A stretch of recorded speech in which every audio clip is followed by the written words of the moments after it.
Hello friends, welcome to our YouTube channel we do attestation everything about document attestation. आज हम आपके लिए बहुत ही अच्छी खुशखबरी लेके आए हैं। जो दुनिया का आज तक सबसे मुश्किल अटेस्टेशन था, डेंजरस, खतरनाक, जिसका नाम सुनते ही टेंशन हो जाती थी, अब वो दुनिया का सबसे आसान अटेस्टेशन हो गया है। बिल्कुल आप सही समझे, हम बात कर रहे हैं सऊदी एम्बेसी अटेस्टेशन के बारे में। तो सऊदी ने रूल तो जो है, ये सर्कुलर तो 13 जनवरी 2022 को आ गया था, लेकिन पूरे इंडिया में हमारी पूरी एजेंट की एसोसिएशन में सब जगह कन्फ्यूजन बनी हुई थी कि ये किस तरीके से इम्प्लीमेंट होगा, कब होगा और इसका बिहाफ पर वीज़ा लगेंगे या नहीं लगेंगे। तो अब ये बात काफ़ी हद तक क्लियर हो चुकी है, इम्प्लीमेंट हो गई है और उस अटेस्टेशन जो ये नया लाए हैं उसके बिहाफ पर वीज़ा लगने लग गए हैं। तो वो अटेस्टेशन जो अब सऊदी एम्बेसी कॉन्सुलेट की तरफ से इम्प्लीमेंट की गई है उसे कहते हैं अपोस्टाइल अटेस्टेशन। अपोस्टाइल अटेस्टेशन को हम बहुत डिटेल में समझेंगे, लेकिन अभी हम थोड़ा सा डिस्कस कर लेते हैं फ्लैशबैक में जाके कि सऊदी एम्बेसी किस तरीके से दुनिया का सबसे कॉम्प्लिकेटेड, टेंशन भरा अटेस्टेशन हुआ करता था। तो जैसा कि आप सभी जानते हैं कि पहले सिर्फ जो कुछ लिमिटेड लिस्टेड यूनिवर्सिटी कल्चर के डेटाबेस में है, सऊदी अरेबिया कल्चर अटैची, इंडिया में लगभग 20,000 यूनिवर्सिटी और इंस्टीट्यूट है और उससे भी ज़्यादा होंगी। कल्चर में सिर्फ और सिर्फ 800 यूनिवर्सिटी अप्रॉक्स लिस्टेड थी और उन यूनिवर्सिटीज़ की भी regular full time education attach हुआ करती थी सऊदी के लिए।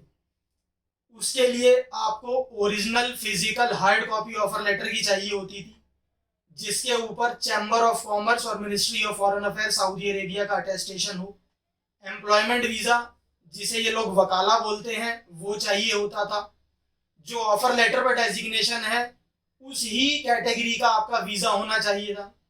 जो ऑफर लेटर पर डेजिग्नेशन है उसी से मैचिंग आपकी एजुकेशन होनी चाहिए थी। उसके बाद डॉक्यूमेंट दो बार वेरीफाई होता था। पहले आपका स्टेट लेवल पे एचआरडी से डॉक्यूमेंट वेरीफाई होता था, वहाँ वेरिफिकेशन रिपोर्ट मंगवाने के बाद वो अटेस्ट करते थे। फिर सऊदी अरेबिया कल्चर अटैची वाले वेरिफिकेशन रिपोर्ट मंगाते थे। वो वेरिफिकेशन रिपोर्ट का कोई सर्टेन टाइम ही नहीं होता, वो महीना, 2 महीना, 6 महीना, किसी अनफॉर्चुनेटली किसी केस में, अनफॉर्चुनेट केस में वो एक साल में भी वेरिफिकेशन आया करती थी। और कई बार हमारे साथ ऐसा होता था कि 6 महीने बाद वेरिफिकेशन तो आई है, सब सही है कि हमारे रिकॉर्ड में है, ये कैंडिडेट की डिटेल है, सब सही है, उसके ऊपर एक रेगुलर वर्ड नहीं लिखा होता था कि भाई आपकी एजुकेशन रेगुलर फुल टाइम है। तो उस केस में फिर हमें दोबारा वेरिफिकेशन रिपोर्ट मंगानी पड़ती थी। मतलब कुछ कंफर्म ही नहीं है कि कब वो काम होके मिलेगा। यूनिवर्सिटी बढ़िया से अपना काम करती है तो भाई हमारा काम वो जल्दी हो सकता है। फिर सऊदी वाले बीच में एक सैनिटाइजेशन का प्रोसेस ले आए थे कि डॉक्यूमेंट को सबमिट करने से पहले अब सैनिटाइज भी करने पड़ेंगे, उसमें भी टाइम वेस्ट होता था। लेकिन अब ये सब टेंशन, ये सब समस्या सारी दूर हो गई है। अब एक अपोस्टाइल अटेस्टेशन है जो सर्कुलर आया है कॉन्सुलेट मुंबई की तरफ से और दिल्ली एम्बेसी की तरफ से। वो सर्कुलर बहुत सारे यूट्यूबर ऑलरेडी दिखा रहे हैं और जिस दिन ये सर्कुलर आया था लोगों ने उसी दिन ये वीडियो बना दिए थे कि अटेस्टेशन नहीं चाहिए। हालांकि उसके कई दिन बाद तक भी वीज़ा नहीं लगे हैं अपोस्टाइल अटेस्टेशन पे। लेकिन अब ये बिल्कुल क्रिस्टल क्लियर हो गया है कि अपोस्टाइल अटेस्टेशन आप कराएं तो आपको सऊदी के लिए वीज़ा स्टैंपिंग, वीज़ा एंडोर्समेंट होकर मिलेगा। और अभी हमारा कल परसों का ही एक्सपीरियंस है कि हमने कल्चर करने के बाद एम्बेसी का जो सैनिटाइजेशन सेंटर है वहाँ डॉक्यूमेंट भेजे थे अटेस्टेशन के लिए, तो उन्होंने सबमिशन ही रिफ्यूज़ कर दिया है। सऊदी एम्बेसी ने क्लियर कह दिया है कि आप इस पे अपोस्टाइल कराएं, एम्बेसी के अटेस्टेशन की ज़रूरत नहीं है। लेकिन अब हम थोड़ा इस अपोस्टाइल को समझते हैं। अपोस्टाइल बहुत ईजी चीज़ है, कोई परेशानी नहीं है। लेकिन ये सऊदी वाले हैं, ये उसमें कुछ तो अपना एक्स्ट्रा करके दिखाएंगे।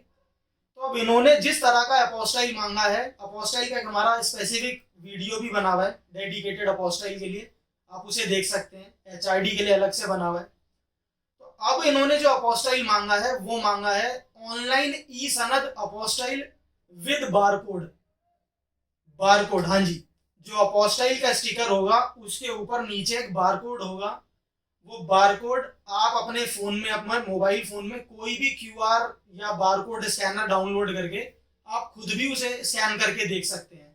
वो आपको मिनिस्ट्री की ई सनद की वेबसाइट पर ले जाएगा और उस कैंडिडेट्स की डिटेल दिखा देगा।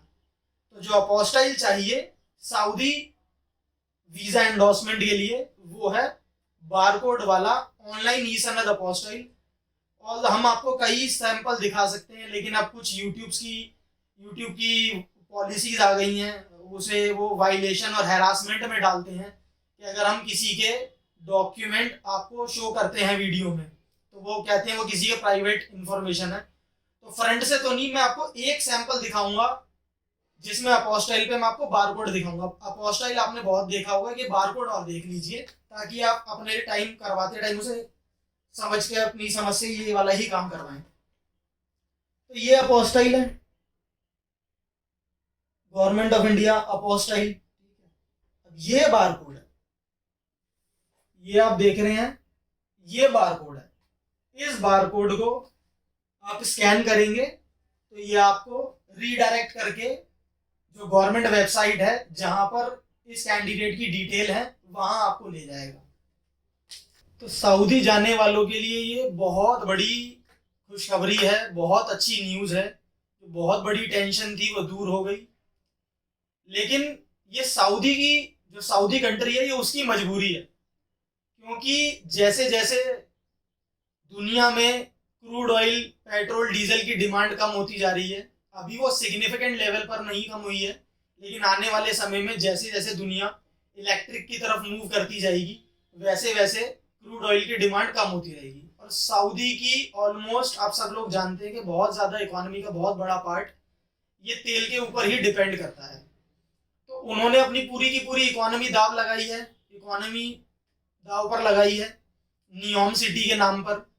नियोम सिटी जो इस टाइम पूरी दुनिया का सबसे बड़ा प्रोजेक्ट चल रहा है, कभी कोई कहता है $500 बिलियन का, कोई 600, कोई 800, कुल मिला के सऊदी ने अपनी पूरी इकोनॉमी, बहुत ज़्यादा पैसा इस पे दाव पे लगाया है। तो ये अटेस्टेशन तो उसके सामने बहुत छोटी सी चीज़ है।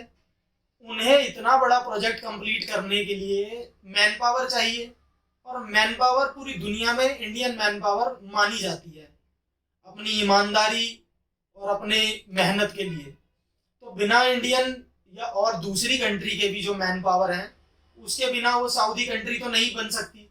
इसलिए उन्होंने ये अटेस्टेशन प्रोसेस को ईज किया है ताकि लोग जल्दी से जल्दी वीज़ा लगा के सऊदी पहुंच सकें और उनकी कंट्री के इतने बड़े प्रोजेक्ट को, उनके ड्रीम प्रोजेक्ट को पूरा करने में उनकी मदद कर सके। तो अभी अटेस्टेशन, आज है डेट जब हम ये वीडियो शूट कर रहे हैं, आज 1 मार्च 2023 को हम ये वीडियो शूट कर रहे हैं। ये सर्कुलर 13 जनवरी को आया था जिस पर क्लैरिटी नहीं थी। अब चीज़ें सारी क्लियर हो गई हैं, वीज़ा लगने शुरू हो गए हैं। तो अगर इससे रिलेटेड और कोई अगर अपडेट आता है तो हम आपको वीडियो के ही माध्यम से अपडेट करेंगे। ये वीडियो में हमने सऊदी के नए अटेस्टेशन रूल से रिलेटेड सभी चीज़ें कवर कर ली हैं। एक पुराने जो प्रोसेस हुआ करता था उसको भी हमने डिस्कस कर लिया है। फिलहाल इस वीडियो में इतना ही। Thanks for watching. Please like, share and subscribe our channel for more such videos. Thank you.